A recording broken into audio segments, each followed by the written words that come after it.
What is up, everybody? Welcome back to my YouTube channel. And before you say it, I know what you're thinking. Why, Dakota, are you sitting on the floor? And the reason I'm sitting on the floor in this video is because my fucking LED like ring light slash tripod snapped in half, completely broke. I don't even know what happened. I was using it 1 second to film some content, and then boom, when I took the camera off, the entire top part just snapped off, and I used literally half of a tube of fucking super glue and it would not stay on. So that's also the reason why I didn't post a video last weekend. So I really appreciate you guys sticking around while I'm trying to figure out how to film videos without a tripod. But all of that aside, in today's video I wanted to kind of talk to you guys about a topic that I've been thinking about a lot recently, and that is how my sense of masculinity has changed since being on testosterone. And I want to clarify something before I get into like the heavy part of this video. I'm not talking about the way that being on testosterone has like physically altered my masculinity. I'm talking about the ways that my thought process when it comes to my own internal sense of masculinity, like what masculinity means to me, how that has changed as I've been on testosterone. I started testosterone in 2017. This year I will be 6 years on testosterone. That's a long fucking time. And during that time I've had a lot of moments where, you know, I've been able to sit back and really like self-reflect and kind of think harder about what being a man means to me and what type of man I want to be. This video is not about how the changes that you experience physically on testosterone change your masculinity. I'm talking more specifically about how my mental representation of my masculinity has changed since being on testosterone. I hope that makes sense. You can call me a dumbass in the comments if it doesn't. We can agree to disagree. So the first thing that I wanted to kind of bring up is compliments. So all of this kind of this whole video is gonna kind of like talk about how people's perceptions of me really affected my own sense of myself and my self-worth and my sense of masculinity for a long time. So when I first started testosterone, even when I was pre-T, you know, obviously I wasn't passing ever, if at all. And so it was really common for people to tell me that, you know, I just looked like a 12-year-old boy. They would tell me that I just looked like a butch lesbian. And of course there's nothing wrong with looking like a butch lesbian, but when that's not the look that you're going for, obviously it's gonna sting a little bit when people tell you that. And something that really used to grind my fucking gears is when people would call me beautiful, or when people would tell me that I looked very pretty.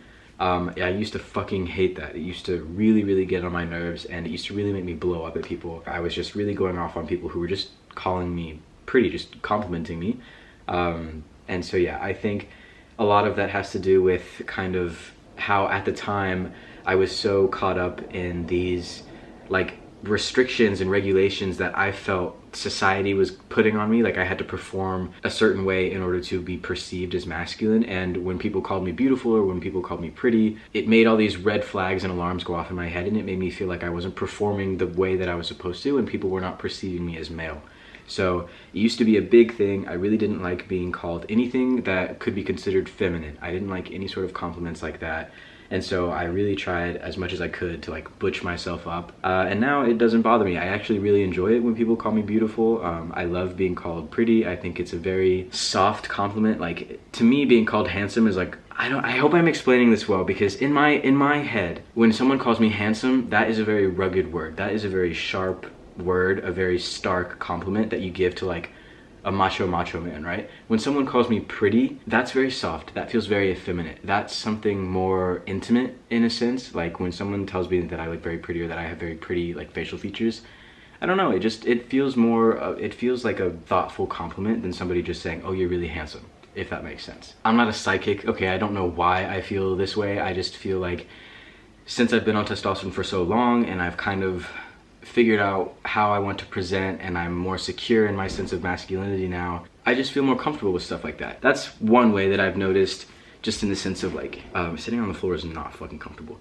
That's just one of the ways that I have been able to kind of like reflect in on myself. The second thing that I wanted to talk to you guys about, and this kind of goes hand in hand with the compliments thing and just becoming more comfortable with like my feminine side, or like the feminine things that I like to do. When I was obviously pre-transition, I never really liked wearing makeup. I never liked painting my nails. I never really wore girly clothes or anything like that. It just wasn't my thing. Again, I was really trying to like force myself to be as masculine as possible. I was really making sure that I was fitting into this specific box, this specific label that I felt like I had to in order for society to view me as male.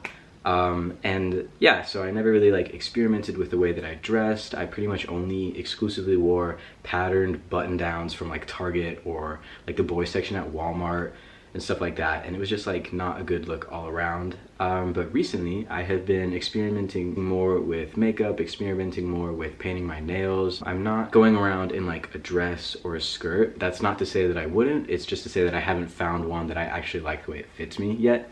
So I'm not opposed to it. But yeah, I do actually enjoy wearing more girly clothes or dressing in a more like feminine way, I guess. Like, it's not like I'm parading myself around in like a ball gown that's worthy of like a fucking Bridgerton ball or some shit like that. Like, I'm not dressing like that in the sense of feminine clothes. You know, maybe I'll wear a crop top that was my girlfriend's originally, or maybe I will buy a pair of pants from the women's section instead of from the men's section. It's stuff like that. It's nothing major, but it is something that I could never have seen myself doing back in 2017 in my early transition. And so now when I look at pictures or old videos of myself in the past where I'm so obviously like denouncing these things, it makes me laugh a little bit because I can just clearly see that I'm so much more comfortable in myself and my sense of gender expression, like how I express my identity. And again, that is more to do with like me trying to force myself to fit into this label that I felt like society was requiring for me. I feel like I said earlier, my perception of myself, like my sense of self-worth, really came from how other people perceived me early on in my transition, and now it's much less of that and much more of how I see myself and how I feel about myself. So again, it just kind of shows like personal work and personal growth that I've done throughout the years. Now, this last part that I'm going to talk to you guys about, I'm going to try to explain it the best that I can from my own personal perspective. But I read this article recently that was talking about, and I watched some video essays as well, that were all talking about the female gaze and the difference between the female gaze and the male gaze. And so for anybody who is like unfamiliar with this term or just doesn't really know what the difference is between the female gaze and the male gaze is, the way that I understand it in a personal sense is seeing myself as more of an individual and a human being with a soul, and not just as an object that is supposed to look or behave a certain way.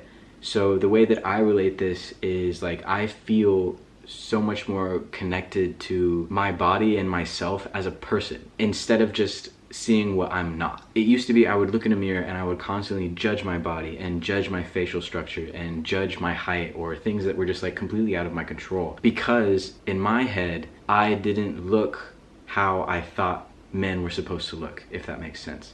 I was not living up to the societal standards of what like the alpha male is supposed to be like, you know? I'm talking like over 6 foot, absolutely shredded, chiseled six-pack, you know what I'm talking about. The ultimate Chad, like the real alpha male. I used to pick at myself and bully myself for hours, and I feel like over time, as I've kind of learned more about my sense of masculinity and leaned more into my like true sense of self, I've seen myself more with the female gaze, where I see myself more as just a human being. I'm just some guy, you know? I'm just some dude trying to survive in this fucked up fucking world, you know? Like, I'm just trying to live my life and be as authentic to myself as I possibly can, and there's no need or no reason for me to continuously push these ridiculous standards on myself, because half the time they're unrealistic standards. It's not healthy and it's not realistic to be 4% body fat 365 days a year 24/7. Like, it's literally just like I no longer reduce myself to just some disembodied object in the mirror where I have to compare myself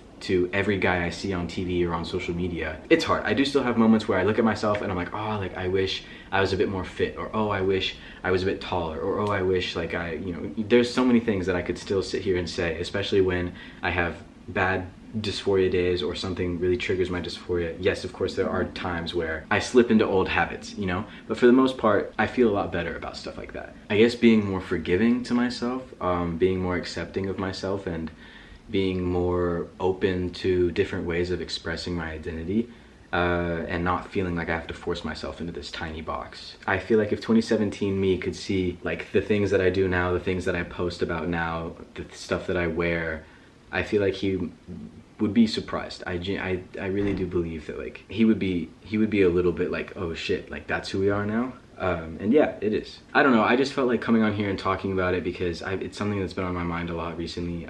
If you guys have experienced anything similar, if you're trans-masc or if you're on HRT, even if you're trans feminine, maybe if you feel more in touch with your masculine side, like please, I'd love to hear any other different experiences that people have had, or if you've experienced something similar to what I talked about here.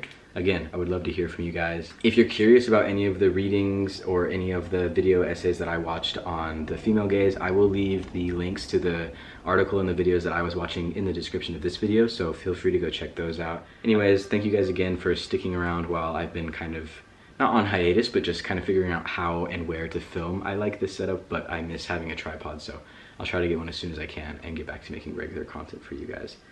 So again, thank you so much for watching. I hope this video made sense. I hope it made some sort of impact on you, and I hope you enjoyed. Leave a thumbs up down below if you did, and subscribe to my channel while you're down there. We're getting really close to 10K subscribers, so thank you guys so much for that. It means the world to me, and I hope I will see y'all in the next video.